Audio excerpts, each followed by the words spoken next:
რამდენად კალორიულია ქიშმიში და რამდენი შეიძლება ვჭამო.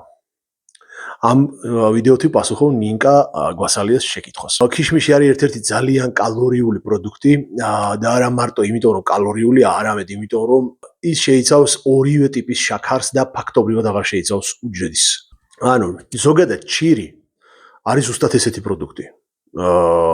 ის ღირებულებები და ის სარგებელი რაც უნდა გქონდეს, ფაქტობრივად აღარ აქვს, იმიტომ რომ გამომშრალია, დარჩენილია მხოლოდ სუფთა შაქარი. და განსაკუთრებით ეს ეხება ქიშმიშს, იმიტომ რომ ქიშმიში არის ყურძნის ჩირი. ყურძენი არის ერთ-ერთი ყველაზე რთულად მოსანელებელი პროდუქტი და ერთ-ერთი ყველაზე მაღალკალორიული, ისედაც იმიტომ რომ შეიცავს ფრუქტოზასაც და გლუკოზასაც. ორი ტიპის შაქარი შეიცავს ერთდროულად წარმოიდგინეთ და შესაბამისად ორგანიზმს ნავაგდენი ენერგია საერთოდ არ ჭირდება, რასაც იძლევა.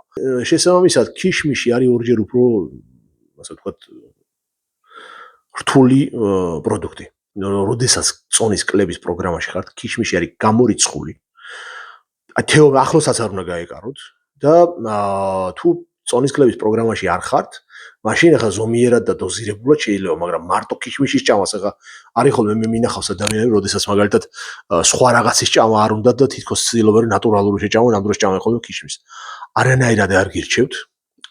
საცმუცნაო ქიშმიში არ არის, გამორიცხეთ ეგ.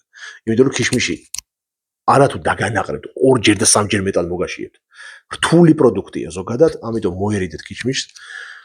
და თუ რამე კიდევ გაინტერესებთ, მომწერეთ პირადში, თუ აინდათ რომ პროგრამა შეგიტკინოთ, მომწერეთ ფრაზა, მოდი ვილაპარაკოთ.